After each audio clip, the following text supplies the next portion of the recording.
So my first question that I've kind of been asking everybody to start is, how would you describe your leadership style, and kind of how did you formulate those characteristics throughout your athletic career? Yeah, I would say that I am kind of more of a vocal leader in some points. I would say that throughout my life, I've kind of been able to watch and kind of just learn a whole lot from, teammates that were a lot older than me. Especially as a freshman in college, I just got to observe and didn't really have that voice yet. And I think the girls before me really helped kind of mentor me in what my voice could be like. So I think I have more of a kind of like a verbal approach. I guess I'm a little more outspoken sometimes, maybe a little bit more reserved others. I'm sure some people don't love that, but I've just kind of think that vocalizing things for me has been a way that I've tried to lead, and then also just trying to lead by example, doing the right thing when nobody's watching, and then just kind of being who I am. And who are some of the people that influenced you to find that voice? Yeah. I mean, you mentioned some teammates in your freshman year of college, but I'm sure throughout your prep career and even at a young age, there were coaches or even your parents that kind of instilled these characteristics in you a little bit. Who are some of those people that you kind of hold in high esteem, saying, I'm here now because of this person? Yeah. So I would say I have an older sister. She's about 3 years older than me. She was a college athlete. She played at Idaho State, and then she actually took her final COVID year at Duluth. And so she was always somebody that I looked up to. I got to play my freshman year of high school soccer with her when she was a senior. So she was a very vocal leader, just taught me that, okay, maybe like I can say some of those things, but I'm going to maybe try and deliver it a little bit better. And I'm still definitely working on my delivery.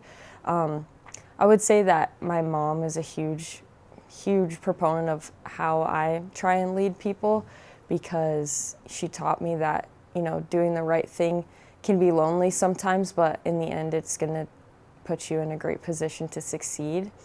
And that I was just super fortunate to have a lot of great female mentors who were college athletes, who had all different kinds of leadership styles, who told me, it's okay, you don't need to say something all the time, you can just go do it and people will follow.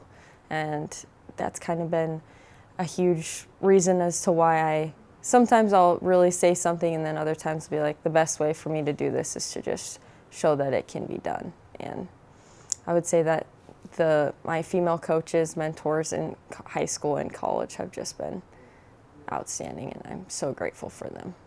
And talk to me about how, as a leader, you handle adversity or change, because I think your case is unique, because you come in the spring of last year, and immediately get voted a team captain in the fall. I mean, that's not something to overlook by any stretch. Obviously, you're having an impact on our program. Yeah. How do you handle change, and how do you continue to lead through adversity, whether it be on the field or off the field? Yeah. So it's always a great honor to be named a captain, but it's the best feeling in the world to know that your teammates put you there. And I think that that's so special, and I just look to them for so much, a friend, teammate, mentors too. And I think we as a team have been able to handle adversity pretty well, in just the way that we're always communicating with each other. And just, I think the leadership comes from, making people feel welcome and feel like you're a part of their family. And just in making sure everybody's included, nobody gets left out. When adversity arises, and we're trying to build a successful program here, and so it's not easy by any means, but we just kind of have adopted this, no quit attitude, and we'll just find a way to get it done.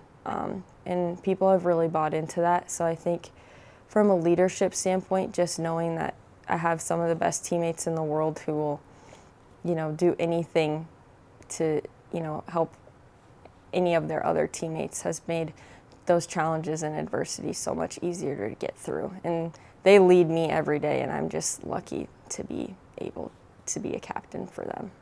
And I'm interested to hear your thought on this. I had a tennis student athlete in here yesterday, and she brought up the idea of, if you're a vocal leader in a female sport, you might have somebody on the outside might have a negative opinion of you. Yeah. But if a male is a vocal leader, there's nothing to scoff at. Yeah. And I think that, unfortunately, there's still so many stereotypes that revolve around female sports, and we're in 2026. I mean, it's just, even just talking about it frustrates me. But how do you kind of combat those stereotypes of saying, okay, Lily's a vocal leader, but to certain people on the outside, it might project a certain image of, whatever. How do you kind of combat those stereotypes, and, where do you think you see female athletics growing away from those over the course of the I think that there's a big, the stereotypes of, if, she's being loud, or people think that's obnoxious, but, if a man's doing it, they're just like, oh man, he's just the best leader I've ever seen.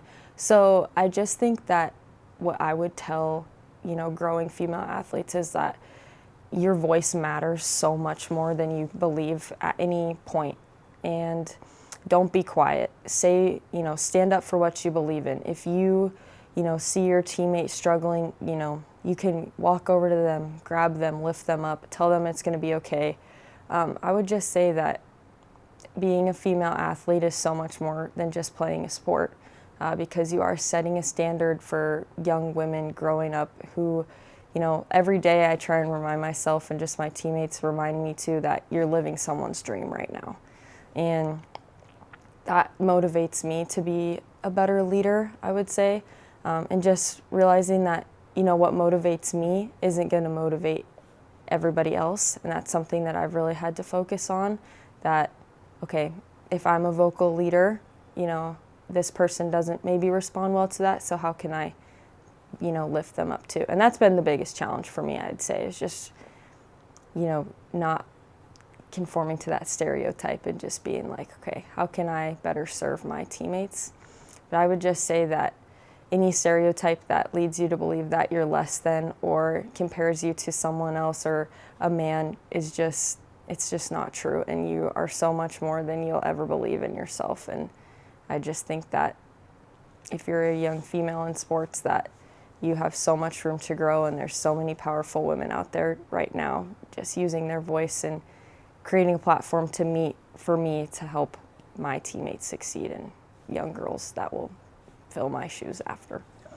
And maybe the last question I've kind of wrapped up, you kind of touched on it a little bit in that last answer, but if you're talking to a younger version of Lilly, or a young female athlete who wants to play Division II college soccer, play college soccer in general, what sort of pieces of advice, outside of, obviously you said use your voice to your advantage, I mean, what kind of advice would you pass along to somebody who wants to be in your shoes? I would say don't take anything for granted. And I know that sounds super, super cliche, and just take every opportunity, even if it seems scary, if it's uncomfortable. You have to be, again, cliche, comfortable with, being uncomfortable and stepping up to the challenge. And I think I would tell my younger self that it's okay to feel out of place sometimes, but you don't have to, all you have to be is yourself, and that will be enough. Just be who you are. Don't let anybody tell you any different. Don't let anybody tell you your dreams, your aspirations, or anything like that. Just be who you are, and that will be enough to propel you through the future.